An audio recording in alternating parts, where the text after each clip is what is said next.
Hello everyone, welcome back to my channel. आज हम discuss करने वाले हैं शोल्डर कॉम्प्लेक्स बायोमैकेनिक्स, जो ह्यूमन बॉडी का सबसे मोबाइल और कॉम्प्लेक्स जॉइंट है। इस लेक्चर में आज हम समझेंगे joint structure, articulating surface, capsules और लिगामेंट। सब कुछ डिटेल में समझेंगे एग्जाम और क्लिनिकल पॉइंट ऑफ व्यू से। तो सबसे पहले मैं आपको बेसिक स्ट्रक्चर के बारे में बताती हूँ शोल्डर कॉम्प्लेक्स के। दी shoulder complex is a group of joint that connect the upper limb to the trunk and it includes clavicle, scapula, humerus, sternum. It also consists of 4 joints. Which 4 joints? First one is glenohumeral joint. Second is acromioclavicular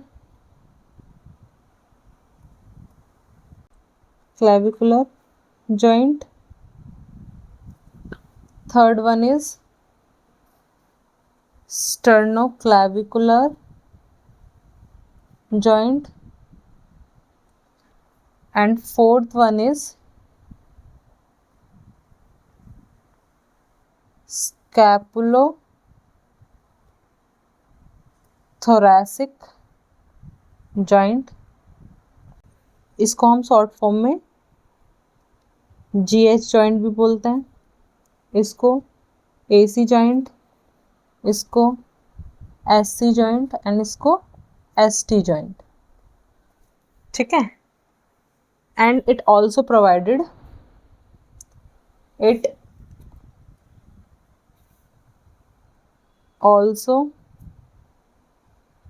provides the maximum range of motion in the body, but with less stability. मतलब कि shoulder complex एक joint नहीं है, बल्कि 4 joint का combination है, जो ऊपर वाला जो हिस्सा है हमारा लिम्ब है उसके ट्रंक से कनेक्ट करता है। तो उसमें कौन कौन सी चीज़ें कनेक्ट करती हैं जो इंक्लूडेड होती हैं, जैसे कि clavicle bone, scapula bone, humerus bone और स्टर्नम। क्लैविकल को हम कॉलर बोन भी बोलते हैं। ये बॉडी का सबसे ज़्यादा मूवमेंट जॉइंट सिस्टम है, लेकिन स्टेबिलिटी कम होती है। ठीक है, ये चीज़ें आपको ध्यान रखनी है। और इसमें जो इंक्लूड होते हैं, ये 4 जॉइंट्स इंक्लूड होते हैं। ठीक, जो मैंने आपको इसमें नाम बताए हैं, ये 4। ठीक है, उसके बाद हम बात करते हैं बायोमैकेनिक्स ऑफ शोल्डर कॉम्प्लेक्स के बारे में। बायोमैकेनिक्स ऑफ शोल्डर कॉम्प्लेक्स, इसमें मैं आपको बताऊंगी shoulder works on mobility versus stability principles। ठीक, दूसरा stability mainly depends on muscles, जिसको हम शोल्डर को हम क्या बोलते हैं, dynamic stabilizer rather than ligaments. Every 3 degree abduction होता है तो उसमें क्या होता है,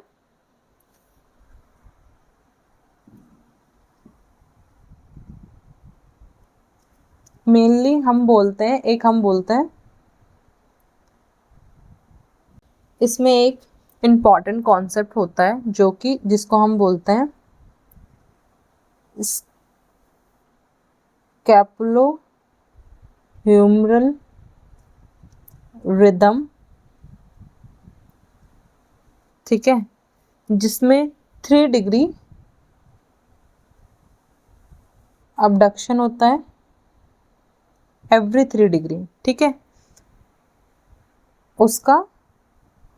उसमें से डिवीजन होता है, जो 2 डिग्री है वो ग्लूनोह्यूमरल जॉइंट का होगा और जो 1 डिग्री है वो फ्रॉम द स्कैपुला से होगा,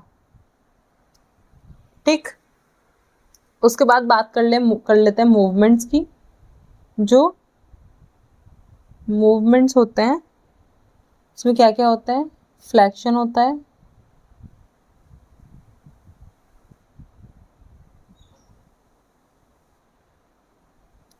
एक्सटेंशन होता है,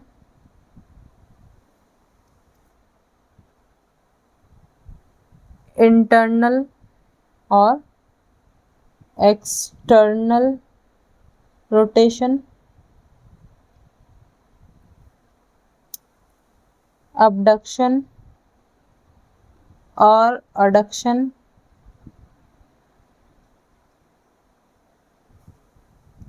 और सरकमडक्शन,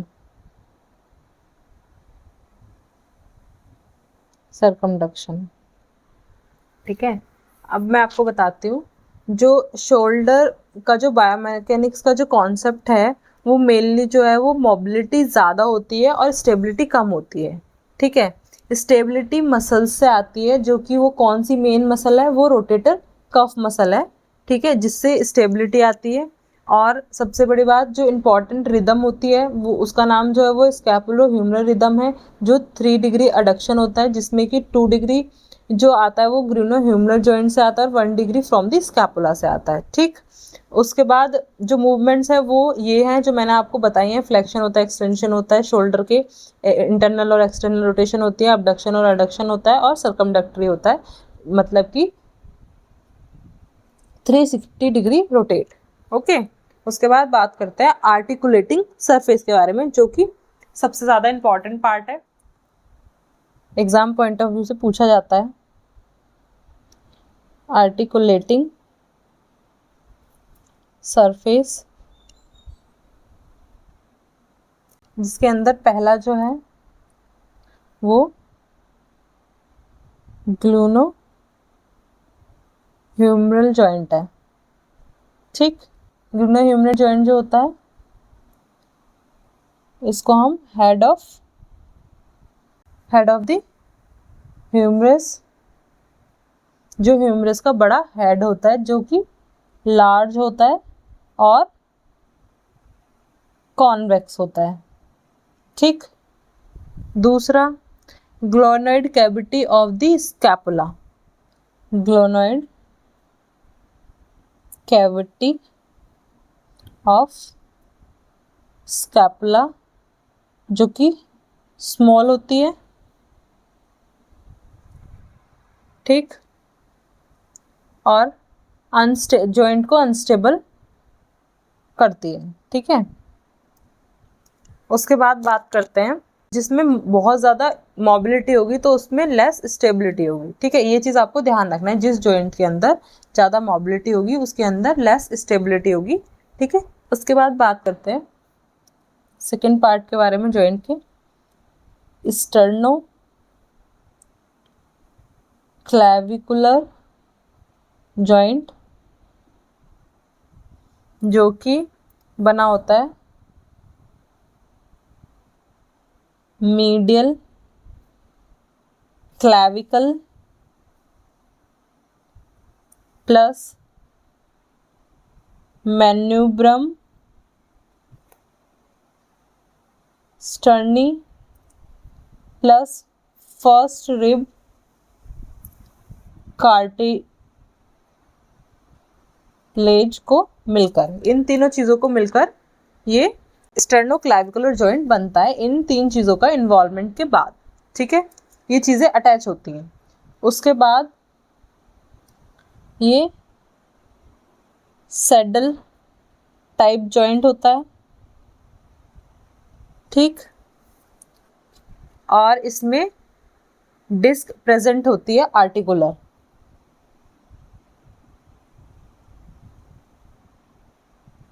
प्रेजेंट आर्टिकुलर डिस्क। ठीक, उसके बाद बात करेंगे थर्ड, एक्रोमियो क्लैविकुलर जॉइंट। ये किन किन चीज़ों से मिलके बना हुआ होता है, कौन कौन सी चीज़ें इससे अटैच होती हैं जो ये बनता है? Acromion of scapula plus clavicle, इनसे मिलके ये जॉइंट बनता है एक्रोमोक्लैविकुलर जॉइंट। ठीक है, ऐसी सेम मिडिल क्लैविकुलर और मैंडिब्रम स्टर्नी और फर्स्ट रिब ऑफ कार्टिलेज से मिलकर बनता है स्टर्नोक्लैविकुलर joint.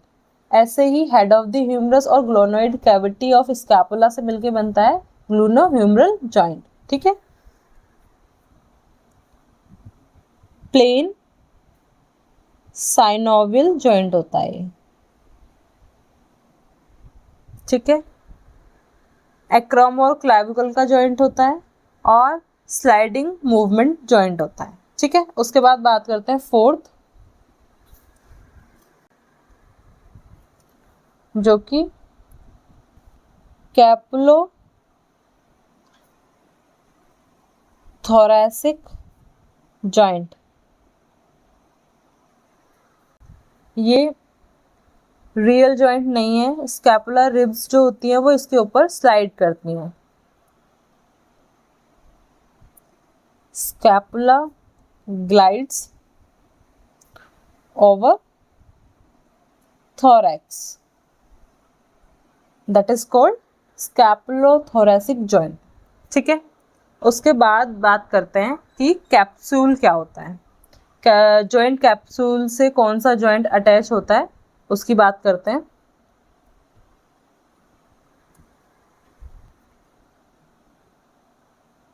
Capsule, the joint capsule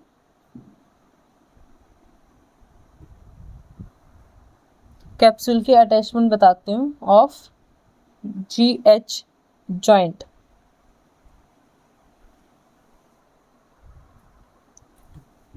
medially attached with rim of glenoid cavity। ठीक, and laterally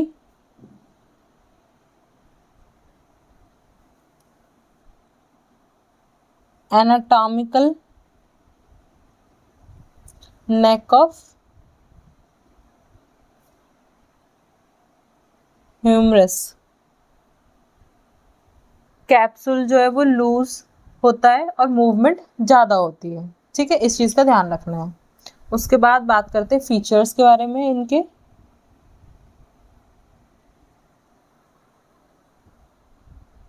पहला, loose and lax is allow large range of motion। ठीक, contains synovial membrane।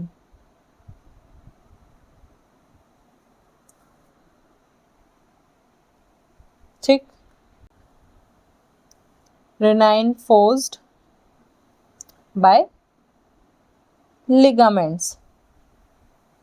ठीक, ये इसके फीचर्स होते हैं। उसके बाद हम बात करेंगे लिगामेंट्स ऑफ शोल्डर कॉम्प्लेक्स।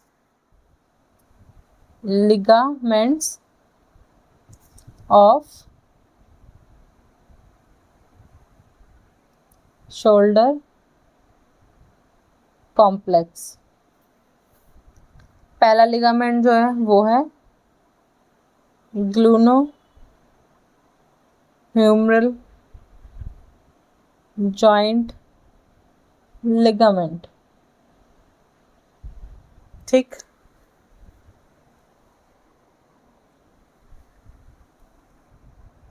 इसके 3 लिगामेंट होते हैं जो कि स्टेबल रखते हैं। कौन कौन से? जो पहला है वो है सुपीरियर ग्लूनोह्यूमरल लिगामेंट,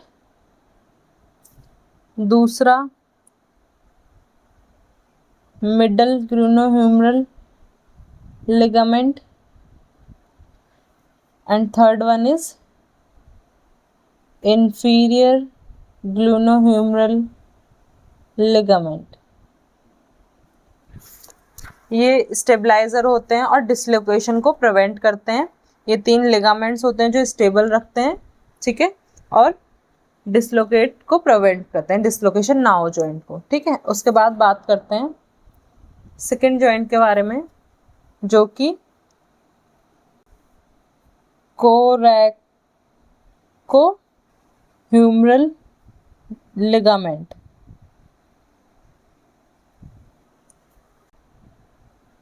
ये क्या होता है? कोरकोइड प्रोसेस जो कि ह्यूमरस पे होती है और ये सपोर्ट करता है सुपीरियरली। ठीक, बात करते हैं थर्ड लिगामेंट की, कोरैको एक्रोमियल लिगामेंट, जो कि इट फॉर्म्स कोरैको एक्रोमियल आर्च से बना होता है और प्रिवेंट करता है, प्रिवेंट टू अपवर्ड डिस्प्लेसमेंट। ठीक, उसके बाद फोर्थ जो लिगामेंट है वो होता है ट्रांसवर्स ह्यूमरल लिगामेंट, जो कि होल्ड करता है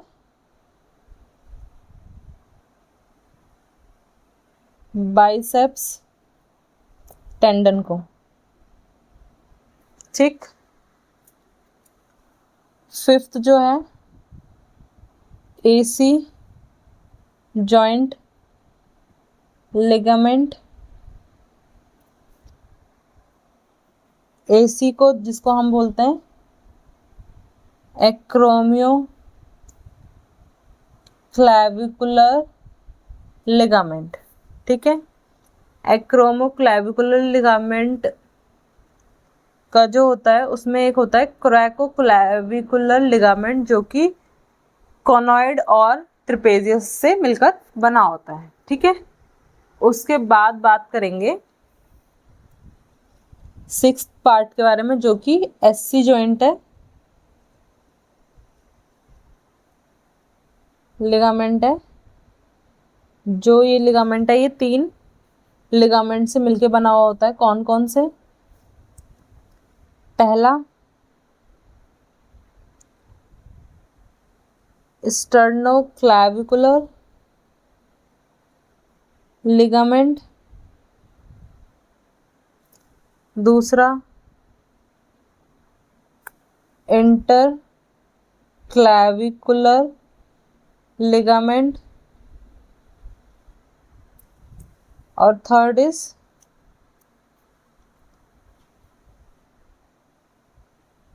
कोस्टो क्लैविकुलर लिगामेंट। ठीक है, उसके बाद हम बात करेंगे क्लिनिकल पॉइंट ऑफ व्यू से कि कौन कौन सी मोस्ट कॉमन इंजरीज हो जाती हैं। ठीक है, सबसे ज़्यादा मूवमेंट और हाई रिस्क के चांसेस किस में होते हैं। ठीक है, वो बताती हूँ मैं आपको। Shoulder joint equals to more mobile equals to most unstable joint. मतलब कि सबसे ज़्यादा मूवमेंट होती है इस जॉइंट की और इंजरी रिस्क भी सबसे ज़्यादा होता है। ठीक है, और जो कॉमन इंजरीज होती हैं वो क्या होती हैं? मोस्ट कॉमन इंजरीज, डिसलोकेशन हो जाना शोल्डर का,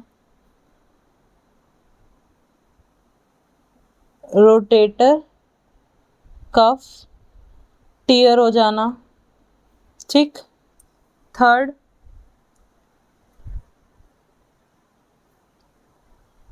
इम्पिंजमेंट सिंड्रोम। ये 3 मोस्ट कॉमन इंजरी जो शोल्डर में हमें देखने को मिलती हैं। या फिर एक और है फ्रोजन शोल्डर, जो हमें सबसे ज़्यादा क्लिनिकल केसेस में देखने को मिलती हैं। ठीक है,